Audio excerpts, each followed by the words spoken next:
Par rapport aux expériences, elles sont légion. C'est un panel composé de 5 femmes, jeunes filles, leaders issues de différentes organisations et communautés des Lituries.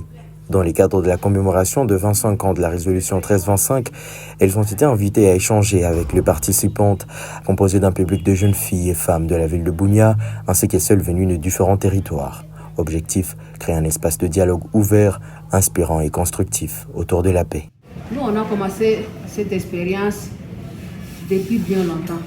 Nous l'avons commencé à travers nos organisations. Mon organisation qui s'appelle Sofepa travaillait sur la paix.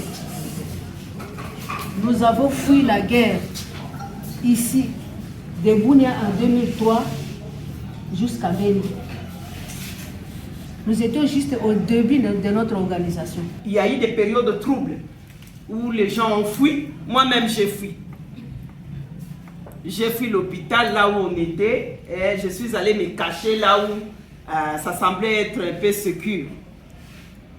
Et puis, quelques temps après, on est revenu, tout ça, ça commençait à bouillonner dans mon intérieur pour dire, mais finalement, ça c'est quelle vie ça. Les femmes des églises, des organisations féminines, nous avions mené des sensibilisations jusqu'à ce qu'il y ait eu la cessation des représailles contre la MONUSCO. Ça, c'était en 2012. 2013, on a accompagné les femmes des sites de Irumu, je crois. Il y a une fille qui est ici, elle est témoin. Avec elle, on a fait beaucoup d'activités.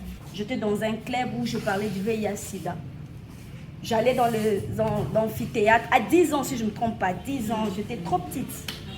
Imagine-toi, à cet âge, je devais parler et on me donnait plus la place qui était trop sensible, manque de transmission. Je me suis mise avec des personnes que je n'aurais jamais imaginé me mettre avec ces gens.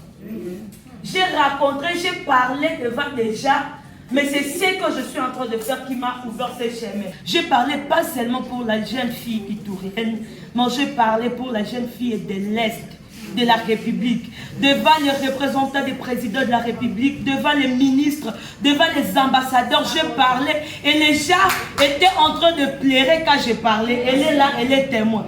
Les gens pleuraient. Et moi-même, je me suis dit, waouh, donc l'âge ne peut pas nous empêcher à rêver grand et à faire de grandes choses. Ces récits ont profondément touché les participantes qui se sont reconnues dans les obstacles et les aspirations évoquées. Je pense que ce que maman Marie vient de dire m'a touchée personnellement. Les panels se soldaient par un appel vibrant à l'action, médiation communautaire, sensibilisation de jeunes, accompagnement de femmes dans plusieurs domaines et participation aux instances locales des résolutions de conflits. Quant aux participantes, au nombre d'environ 50, elles ont été motivées et se sont dites prêtes à transmettre ce qu'elles ont appris dans leurs communautés respectives.